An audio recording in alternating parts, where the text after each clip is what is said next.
안녕하세요. 네, 저는 이번에 2020 수능에서 문과 만점을 받아가지고 여기 이 자리에 오게 된 송영준이라고 합니다.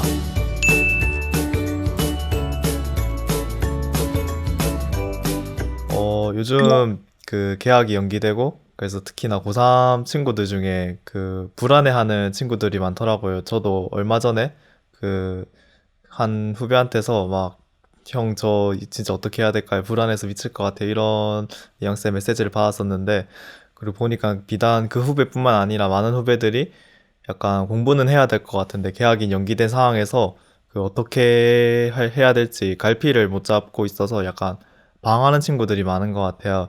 그래서 제가 그 친구들한테 조금이나마 응원의 메시지를 주고자 오늘 이 자리에 오게 되었습니다. 네.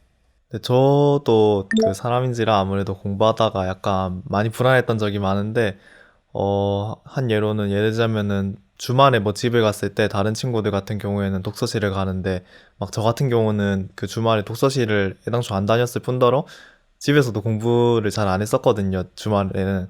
근데 이게 사람 심리가 제가 놀고 있는데 주위 친구가 공부를 한다면은 그거 되게 뭔가 죄 짓는 느낌 들고 많이 불안하고 그런 식으로 다가오기 마련이거든요.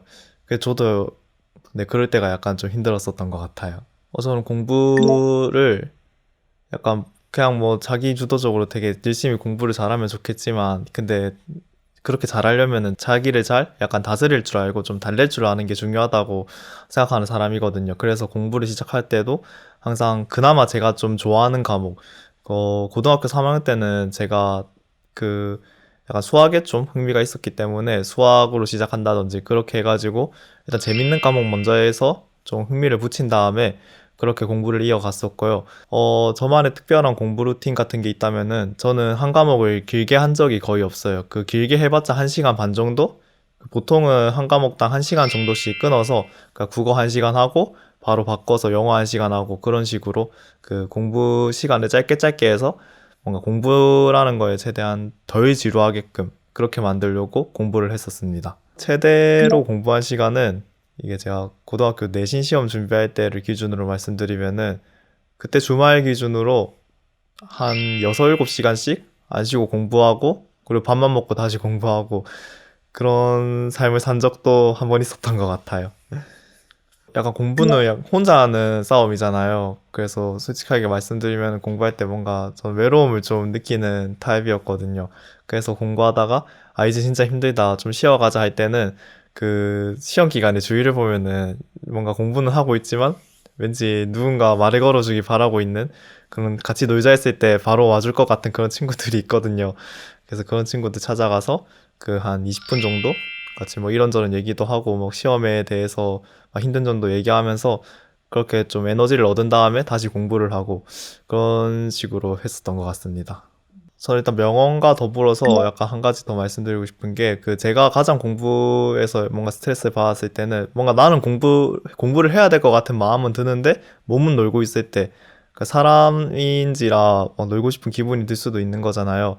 특히 지금같이 그 집에 있다 보면 아무래도 노는 시간이 상대적으로 많아질 텐데 근데 저도 그런 적이 있었거든요. 근데 이게 지나고 생각해 보니까 그 노는 건 결국 어쩔 수 없는 거라고 생각을 하고 그래서 그럴 때일수록 약간 자기의 노력하는 모습을 더 강조했으면 좋겠어요, 스스로. 그러니까 공부할 때 자기한테 욕을 해줄 사람도, 그리고 칭찬을 해줄 사람도 자기밖에 없는 거라고 저는 생각을 하거든요.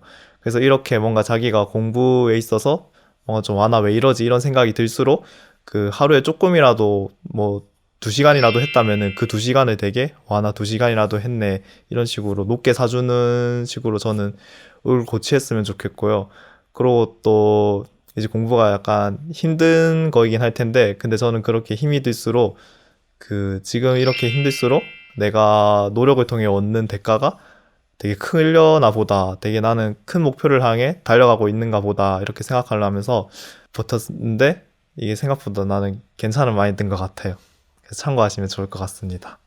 먼저 국어 같은 경우에는 저는 국어 과목은 그거를 되게 중요하게 여겨요. 그 시간 관리를 되게 중요하게 여기는 타입이거든요. 그러니까 국어 시험 준비하는 학생들 아마 시간 부족해서 되게 헤매고 있는 학생들 많을 텐데, 그래서 저는 되게 간략하게 도식하면은 그 모의고사 같은 걸 통해서 자기가 뭐가 약하고 뭐가 좀 강한지를 찾아서 일단 명확한 시간 배분을 하고 공부를 시작했으면 좋겠어요. 뭐 화작에는 나는 10분 이상 주지 않을 거다. 비문학은 그냥 넓게 35분 주자. 이런 식으로 공부 시간을 미리 할당해 놓고 이제 나머지 이제 곧 고3 생활을 시작하면서 1년에 걸쳐서 그 시간 안에 딱딱딱 맞추게끔 그런 식으로 공부를 시작했으면 좋겠고, 수학 같은 경우에는 교과서적으로 얘기하자면 다양한 문제를 풀어봐라 이런 식으로 얘기를 하면 될 것 같지만, 저 약간 현실적으로 생각을 했을 때 자기의 위치를 파악해서 자기가 약간 중간 난이도다 아니면 나는 좀 상위권이다 싶으면은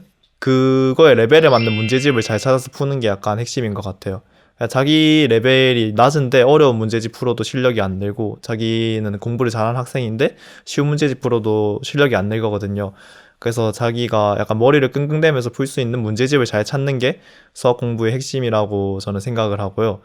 그리고 영어 과목 같은 경우에는 그 고3에 걸쳐서 약간 단어랑 어법을 좀 꾸준히 하는 게 좀 중요하다고 생각을 해요. 공부법은 너무 강범위해서 뭔가 말씀드리기 어렵지만, 그 제 경험담으로는 어법이랑 단어를 고3 1년에 걸쳐서, 그러니까 뭐 겨울 방학 때 나는 단어랑 어법을 끝내야지 이런 마인드가 아니라 그냥 1년에 걸쳐서 천천히 단어랑 어법을 꾸준히 가져간다는 마인드로 공부를 하셨으면 좋겠습니다. 네. 일단 인터넷 강의에 대해서 말씀드리자면은, 그 제가 지난 3주 동안 그 사이버 개강을 해가지고 그 교수님 강의를 인터넷에서 들어봤는데, 그 수험생들에게 약간 당부의 말씀을 드리자면은, 그 휴대폰을 전원을 끄시던가 아니면 주위에 절대 놔두지 않으시는 걸 추천드립니다. 그 제가 3주간 듣고 느낀 점은, 교수님 강의가 조금이라도 귀에 안 들어온다 싶으면은 저도 모르게 휴대폰으로 손이 가더라고요. 그래서 혹시 마음을 잡고 공부를 하실 수험생들은 일단 휴대폰 절대 그 주변에 놔두시지 않는 걸 추천드리고요. 그리고 제가 이제 대학 신입생인데, 그 대학 공부를 해보니까 사실 고등학교 때 선배들 얘기만 들었을 때는 뭔가 대학 공부는 완전 막 꿀이다 막 이런 얘기를 많이 들었었거든요. 막 시험 전날에 공부해도 된다.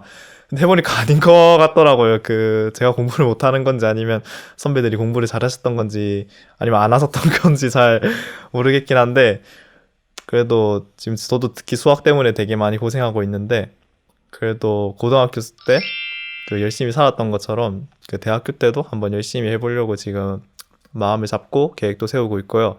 그리고 마지막으로 수험생 여러분들에게 그 한 말씀 드리자면은, 저는 고등학교 3학년 때 나름대로 공부를 되게 많이 해놓은 상태에서 올라갔다고 생각을 했거든요. 그러니까 고3 때 공부할 게 얼마 없다고 생각을 했었어요. 근데 그런 생각을 가지고 3학년이 됐는데도 그 살아보니까 너무 힘든 거예요.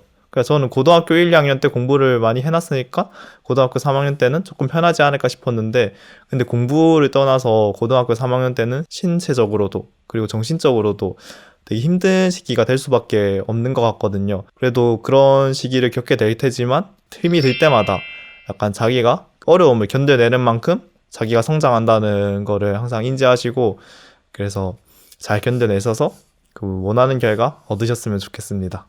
파이팅 하세요.